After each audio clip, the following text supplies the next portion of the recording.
Assalamualaikum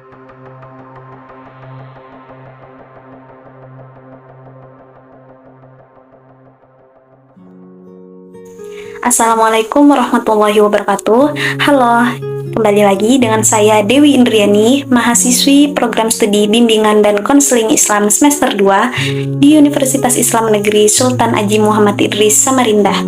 Jadi video kali ini ialah video terakhir yang akan saya buat untuk memenuhi tugas di mata kuliah pengantar psikologi yang diampuh oleh Bapak Muhammad Hasan Abdillah, SPSI, MPSI di semester 2 ini. Di video ini, film yang akan saya review yaitu merupakan film Bollywood yang berjudul Bajrangi Bhaijaan yang dirilis pada tahun 2015. Jika biasanya saya mereview paling tidak 2 tokoh, namun di video kali ini yang saya review hanyalah 1 tokoh, yaitu yang merupakan tokoh utama di film ini. Tokoh utama di film ini diperankan oleh Salman Khan, yaitu yang bernama Pawan Kumar Chaturvedi atau yang biasa dipanggil Pawan atau juga yang biasa dikenal sebagai Bajrangi. Kenapa juga disebut atau dikenal sebagai Bajrangi? Karena Pawan ini merupakan seorang pengikut setia Dewa Bajrangbali atau Dewa Hanuman. Nah, jadi jelas di sini tokoh yang akan saya amati atau saya analisa perilakunya dan mencocokkan pendekatan apa yang cocok untuknya ialah Pawan Kumar Chaturvedi atau yang biasa dipanggil Pawan. Baik, kita langsung saja masuk ke pembahasannya, yaitu apa perilaku Pawan atau perilaku apa yang paling menonjol pada Pawan di film ini. Nah, jadi perilaku Pawan Kumar Chaturvedi atau Pawan yang sangat menonjol dalam film Bajrangi Bhaijaan ini itu ada beberapa. Yang pertama yaitu kepedulian dan empati. Nah, Pawan menunjukkan tingkat keprihatinan dan empati yang tinggi terhadap orang lain, terutama terhadap Muni atau Syahida yang tersesat. Nah, Muni ini merupakan seorang anak dari Pakistan yang terpisah dari orang tuanya. Pawan dengan tidak ragu untuk membantu dan melindungi Muni meskipun dia adalah seorang anak asing bagi Pawan. Pawan merasa tergerak untuk membantu Muni karena dia melihat kesulitan dan ketidakberdayaannya. Lalu perilaku kedua yang paling menonjol pada Pawan ini juga yaitu ketekunan dan ketulusannya. Pawan menunjukkan ketekunan yang luar biasa dalam mencari keluarga Muni.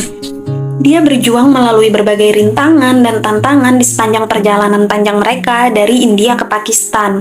Pawan bahkan tidak pernah menyerah dan mempertahankan tekadnya untuk membawa Muni kembali ke keluarganya. Lalu perilaku yang berikutnya yaitu keberanian. Pawan menunjukkan keberanian yang besar dalam menghadapi resiko dan bahaya yang ada di perbatasan India-Pakistan.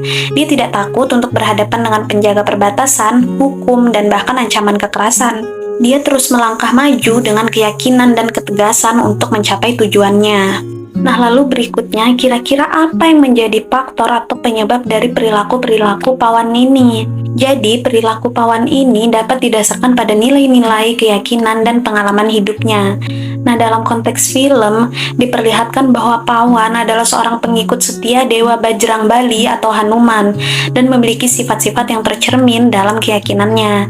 Selain itu, latar belakangnya sebagai orang yang tulus, polos, dan baik hati juga memberikan pengaruh pada perilaku dan tindakannya. Pawan juga menunjukkan pengaruh positif yang diterimanya dari lingkungan sekitarnya, seperti pengaruh Chan Nawab yang merupakan seorang jurnalis yang memberikan dorongan dan bantuan padanya.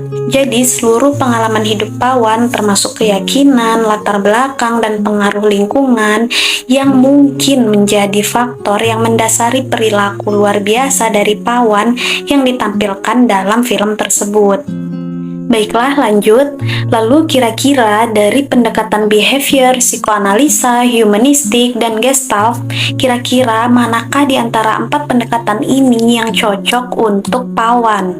Nah, dari sedikit yang bisa saya amati dalam konteks karakter Pawan di film ini, aliran yang mungkin paling cocok untuk Pawan ialah aliran atau pendekatan humanistik. Sebab pendekatan humanistik berfokus pada pertumbuhan pribadi dan pengembangan potensi dan pemenuhan kebutuhan psikologis yang lebih tinggi. Pawan dalam film ini menunjukkan sifat-sifat dan perilaku yang sesuai dengan nilai-nilai yang ditekankan oleh pendekatan humanistik. Pawan menunjukkan empati yang mendalam terhadap orang lain, khususnya terhadap Muni yang tersesat. Dia memiliki kepedulian yang tulus terhadap kesejahteraan dan keselamatan orang lain, yang mencerminkan nilai-nilai kemanusiaan yang ditekankan dalam pendekatan humanistik. Selain itu juga, Pawan menunjukkan ketekunan dan ketulusan yang luar biasa dalam mencari keluarga Muni. Dia tidak pernah menyerah, bahkan dalam menghadapi rintangan yang bahaya dan serius. Keberanian dan ketekunan inilah yang merupakan aspek penting dalam pendekatan humanistik, yang mengutamakan keberanian dalam menghadapi tantangan hidup dan mencapai pertumbuhan pribadi. Jadi pendekatan humanistik ini akan lebih relevan karena fokus utamanya adalah pada pengembangan potensi manusia, pertumbuhan pribadi, dan keinginan untuk mencapai aktualisasi diri. Ada aspek-aspek perilaku Pawan yang mendukung kenapa pendekatan humanistik yang cocok untuknya, yaitu yang pertama karena ketulusan dan kepeduliannya, yang kedua karena pencarian makna dan tujuan hidupnya, yang ketiga yaitu toleransi dan inklusi, dan yang terakhir yaitu pertumbuhan pribadi dan aktualisasi diri. Nah, jadi meskipun pendekatan behavior, psikoanalisa, dan gestalt mungkin memberikan wawasan tambahan tentang aspek-aspek psikologi Pawan, namun pendekatan humanistik menurut saya pribadi lebih sesuai karena menekankan pada nilai-nilai seperti empati, pertumbuhan pribadi, tujuan hidup, dan inklusi yang tercermin dalam perilaku Pawan dalam film ini.